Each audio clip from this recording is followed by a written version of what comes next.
नमस्कार, रिपब्लिक के digital media platform पर आपका स्वागत है। मैं हूं आपके साथ सलोनी श्रीवास्तव। मेरा लोकसभा चुनाव 2024 में सीटों की संख्या 400 पार का नारा लेकर चल रही बीजेपी का मुख्य मुकाबला इंडी गठबंधन से हो रहा है। देश की जिन 543 लोकसभा सीटों पर ये सियासत का खेल होने वाला है, आइए जानते हैं उस सियासी मैदान को।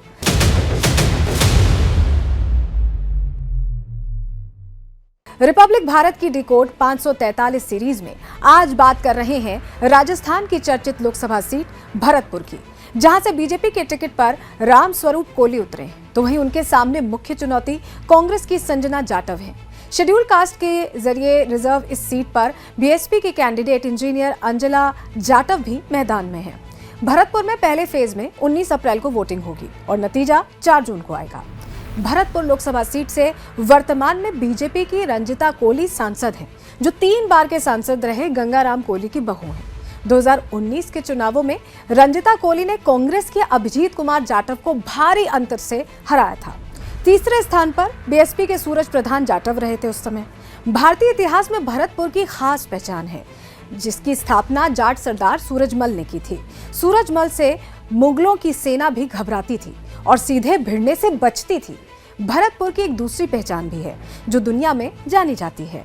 विश्व धरोहर घना पक्षी अभ्यारण्य भरतपुर में ही है। भरतपुर में ही लोहागढ़ किला भी है, जिसे कभी भी जीता नहीं जा सका, और डीग का जल महल भी है, जहां महलों में पानी की सप्लाई का अपने आप में अनोखा सिस्टम है। भरतपुर का नाम भगवान श्री रामचंद्र जी के भाई भरत के नाम पर रखा गया था। दूसरे भाई लक्ष्मण भरतपुर के राज परिवार के कुल देवता के रूप में प्रतिष्ठित हैं और इनके नाम के राज मोहरे और राज चिन्ह यहाँ देखने को मिलते हैं। देश में सबसे पहले हरिजनों ने किसी मंदिर की चौखट में कदम रखा था, तो वो भरतपुर का लक्ष्मण मंदिर ही था। अब बात करते हैं भरतपुर लोकसभा सीट के राजनीतिक इतिहास की। भरतपुर लोकसभा सीट पर पहला चुनाव 1952 में हुआ, जिसे निर्दलीय कैंडिडेट के रूप में खड़े हुए गिरिराज शरण सिंह ने जीता था। 1957 में जब पूरे देश में कांग्रेस ही पॉलिटिक्स का दूसरा नाम थी, तब कांग्रेस के राज बहादुर लगातार 2 बार 1957 और 1962 में लोकसभा के अंदर पहुंचते रहे। 1967 में फिर एक बार भरतपुर के जाटों का दिमाग बदला और सभी दलों से किनारा करके निर्दलीय बृजेंद्र सिंह को लोकसभा में पहुंचा दिया। बृजेंद्र सिंह भरतपुर के अंतिम राजा थे, जिनका राज तिलक 1929 में हुआ था और 1971 में भरतपुर की जनता का निर्दलियों से मन भर गया, तो एक बार फिर से कांग्रेस की ओर देखा और राज बहादुर को सांसद बनाया। 1977 में जनता पार्टी की लहर चली, तो भरतपुर भी जनतामय हो गया। जनता पार्टी के टिकट पर रामकृष्ण लोकसभा में जाटलैंड भरतपुर के आवाज बने। 1980 में कांग्रेस ने फिर से वापसी की और सचिन पायलट के पिता राजेश पायलट भरतपुर की जनता की आवाज दिल्ली तक लेकर गए।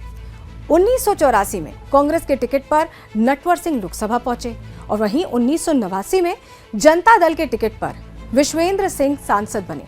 विश्वेंद्र सिंह भरतपुर के आखिरी राजा बृजेंद्र सिंह के बेटे हैं। 1991 में राजस्थान में भगवा लहर चली, जिसका असर भरतपुर में भी हुआ। 1991 में भरतपुर के शाही परिवार की पहचान कृष्णेंद्र कौर बीजेपी के टिकट पर सांसद बनी, तो वहीं 1996 में शाही वंश की महारानी दिव्या सिंह लोकसभा पहुंची। महारानी दिव्या सिंह पूर्व सांसद विश्वेंद्र सिंह की पत्नी हैं। खैर, शाही वंश को चुनौती कांग्रेस के नटवर सिंह ने दी और 1998 में भरतपुर से चुनकर वो लोकसभा पहुंचे। 1999 में भरतपुर में शाही खानदान फिर से पावर में आया और बीजेपी के टिकट पर 1999 और 2004 में लगातार 2 बार विश्वेंद्र सिंह सांसद बने। 2009 में जब ये सीट शेड्यूल कास्ट के लिए रिजर्व हो गई, तो शाही खानदान की सक्रिय राजनीति पर भी ब्रेक लग गया।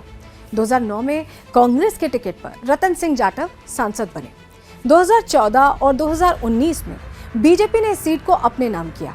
2014 में बहादुर सिंह कोली और 2019 में रंजिता सिंह कोली सांसद बनी। अब बात करते हैं भरतपुर लोकसभा सीट के अंतर्गत आने वाली विधानसभा सीटों की। तो इसमें 8 विधानसभा सीटें आती हैं। कथुमार, अलवर जिले, तो वहीं कमन नगर, डीग कुमेर, भरतपुर, नंदवाई वैर और बयाना और भरतपुर जिले में ये तमाम जगहें आती हैं। इनमें से 6 सीटों पर बीजेपी, तो 1 पर शिवसेना, तो 1 पर आरएलडी के विधायक काबिज हैं। अगर कास्ट वाइज बात करें तो भरतपुर लोकसभा सीट पर जाटों की संख्या 4.5 लाख, शेड्यूल कास्ट 3.5 लाख, गुर्जर 3 लाख, मुस्लिम 3.25 लाख और शेड्यूल ट्राइब 70,000 के करीब है। अब यदि इस लोकसभा सीट के आंकड़ों के बारे में बात करें तो इलेक्शन कमीशन की वेबसाइट के अनुसार 2019 के लोकसभा चुनावों में यहां पर 19,43,794 वोटर्स थे। बीजेपी के टिकट पर उतरी रंजीता कोहली को 7,07,992 वोट मिले थे। वहीं कांग्रेस के अभिजीत कुमार जाटव को 3,89,593 वोट मिले। तीसरे स्थान पर बीएसपी के कैंडिडेट सूरज प्रधान जाटव रहे, जिन्हें 31,615 वोट मिले। इस सीट का वोटिंग परसेंटेज 59% रहा है। लोकसभा चुनाव 2024 के लिए रणभेरी बज चुकी है, जिसमें भारत के 6 राष्ट्रीय और कई क्षेत्रीय दल अपनी सियासत को बढ़ाने के लिए उतर गए हैं। 7 चरणों में होने वाले इस महासमर में मोदी लहर में मुख्य विपक्षी दल कांग्रेस क्या चमत्कार करती है, ये देखने वाली बात होगी। तो देखते रहिए देश की 543 लोकसभा सीटों के बारे में जानकारी रिपब्लिक भारत की डिकोड 543 सीरीज में।